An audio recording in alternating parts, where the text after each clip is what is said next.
اب ان کے مرنے کی بڑی کنٹروورسی ہوئی.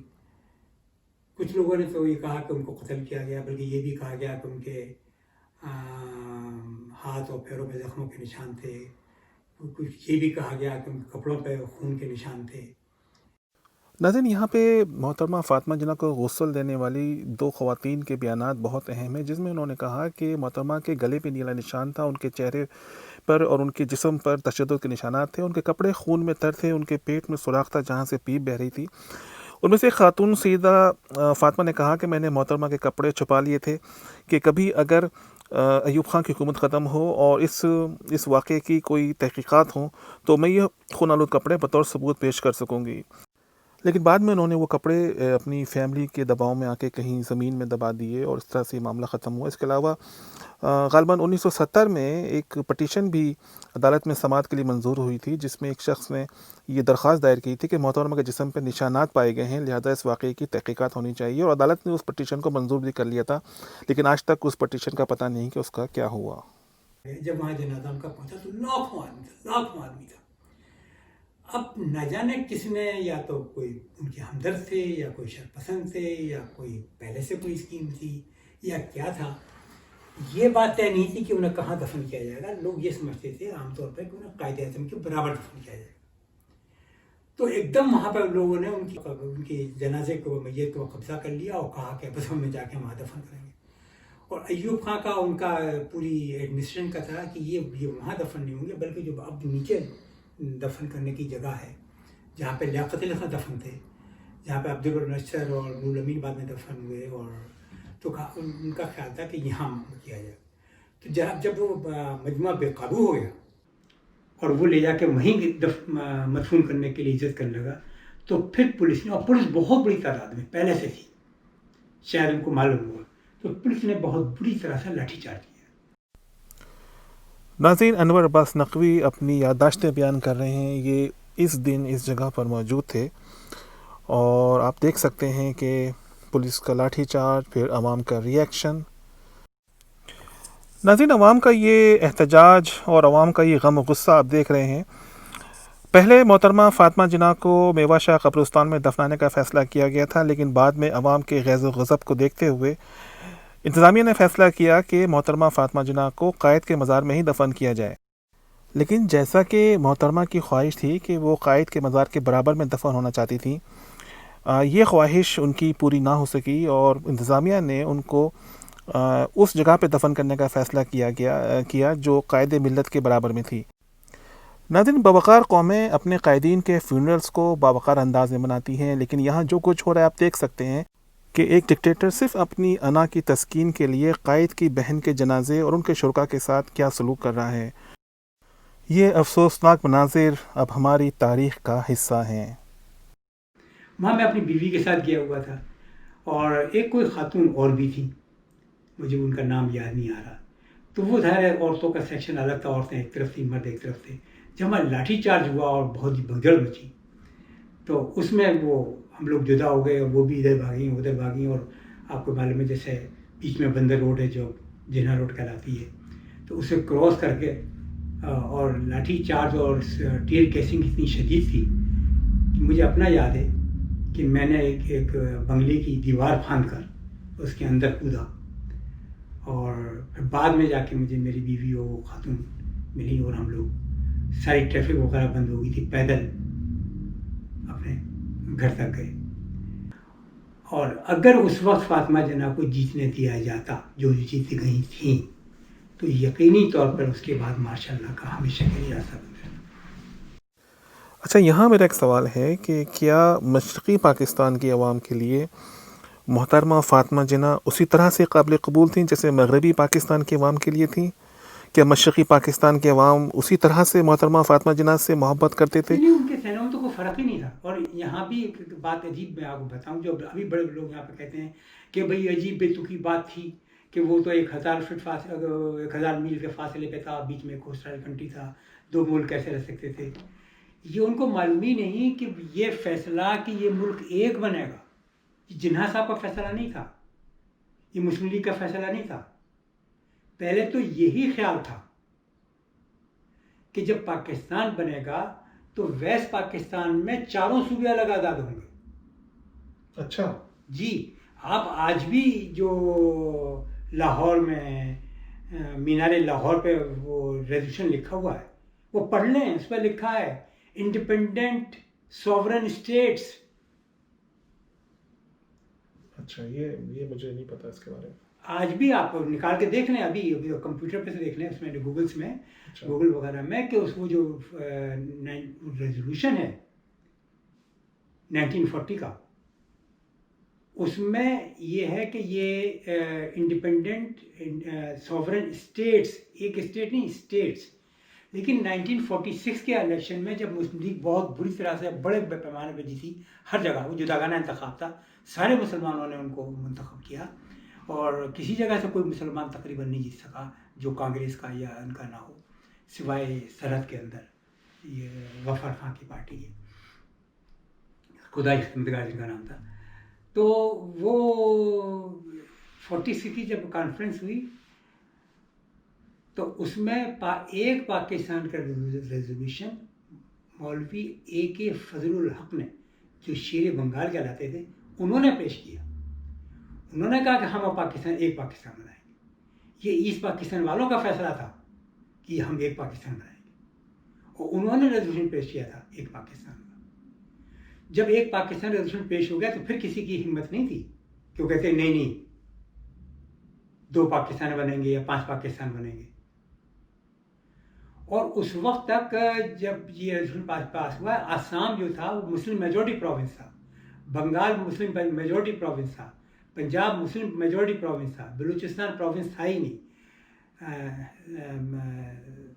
Sindh majority province. اور اس زمانے میں یہ جو صوبوں کے جو چیف منسٹر تھے یہ پرائم منسٹر کہلاتے تھے, اور یونائٹڈ بنگال کے جو پرائم منسٹر تھے وہ سہروردی تھے. اور پھر دوسرا ریزولوشن جو ہے وہ ایسٹ بنگال پورے متحدہ بنگال کی اسمبلی نے پاس کیا تھا پاکستان کے. اب میں آتا ہوں ماشاء اللہ کی طرف. ایک بات پھر میں کلیئر کروں آپ سے. پہلا ماشاء اللہ ظاہر ہے کہ ایوب خان کی وجہ, ایوب خان نے ماشاء اللہ ایڈمنسٹریٹر مقرر ہوئے تھے, لیکن حاشا اللہ میں اس سیاست کے اندر تھا اور ایکٹیو تھا. میں عوامی لیگ کا سینٹرل کمیٹی کا ممبر تھا. وہ ماشاء اللہ ایوب خان نے نہیں لگایا تھا,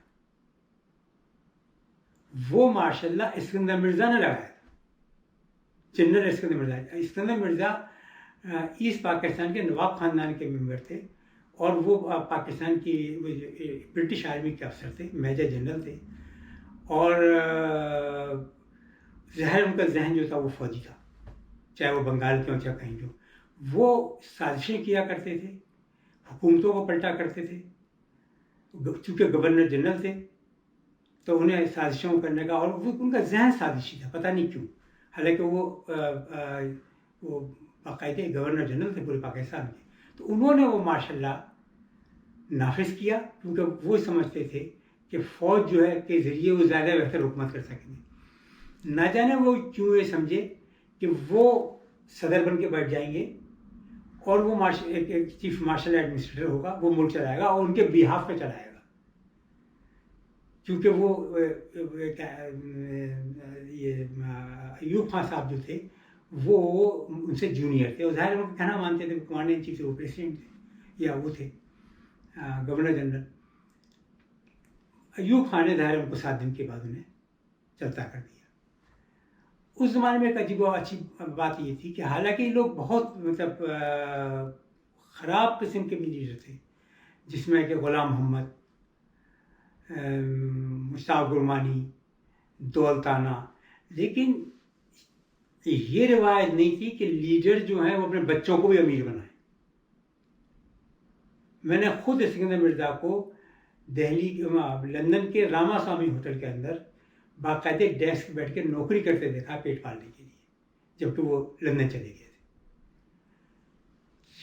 یہ بات کہ اولاد کو امیر بنایا جائے, یہ پہلی مرتبہ کرپشن کا یہ طریقہ یہ ایوب خان نے شروع کیا.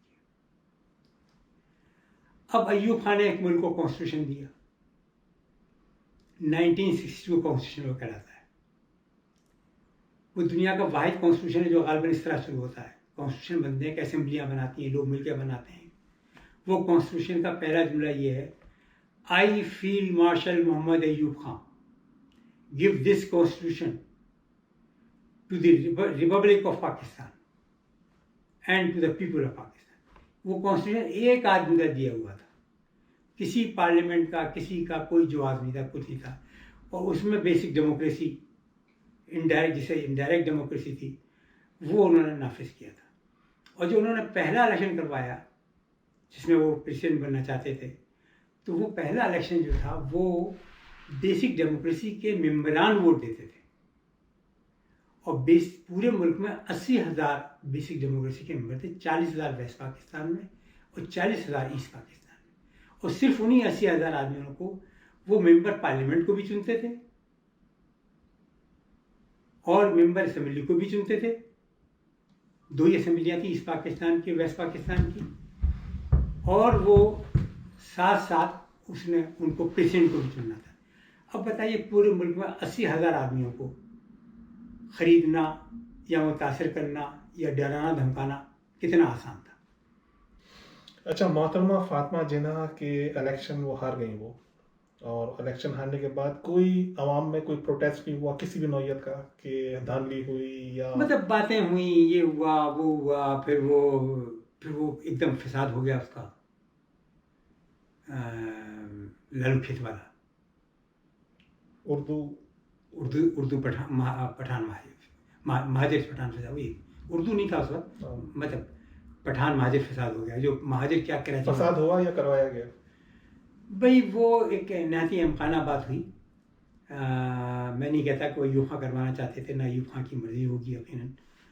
یہ گوہر ایوب خان صاحب جو تھے, جو ان کے لڑکے تھے, جو ان کے نمبر 2 لڑکے تھے, تو وہ سیاست میں آ گئے تھے اور انہوں نے گندھارا موٹر بھی خرید لی تھی. اور میں نے کہا نا وہ امیر خاندانوں میں ہو گئے تھے.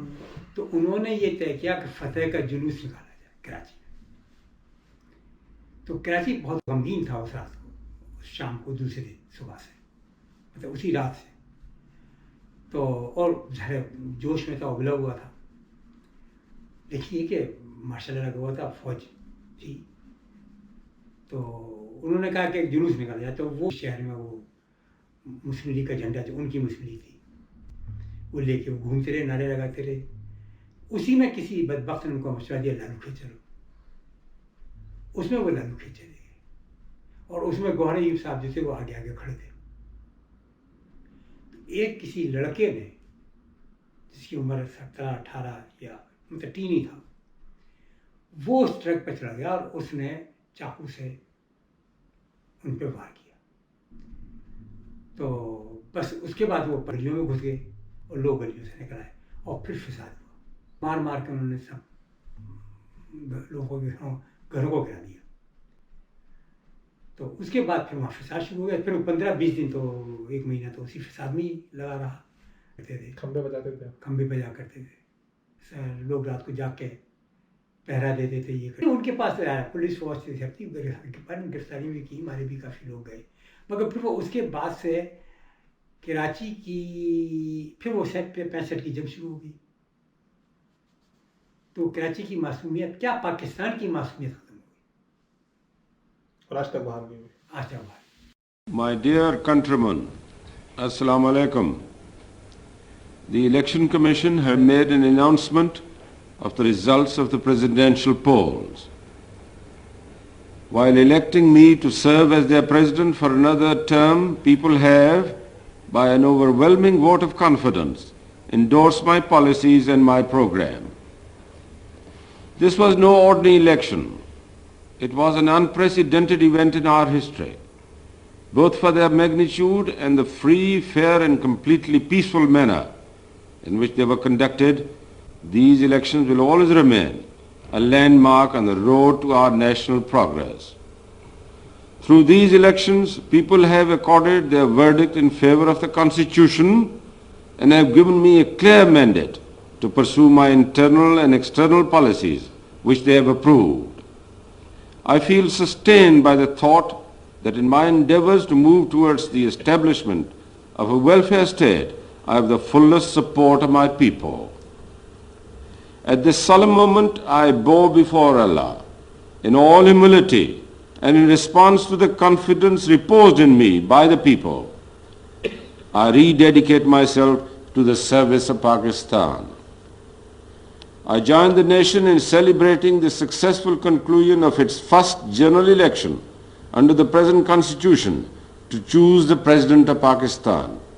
This is a solemn occasion, and I suggest that we all join in unanimous prayers tomorrow at Asr time to beseech the Almighty for His guidance and blessings in our efforts to promote the unity, prosperity and solidarity of Pakistan. I request my non-Muslim countrymen to also hold similar prayers at any time convenient to them tomorrow afternoon or in the evening.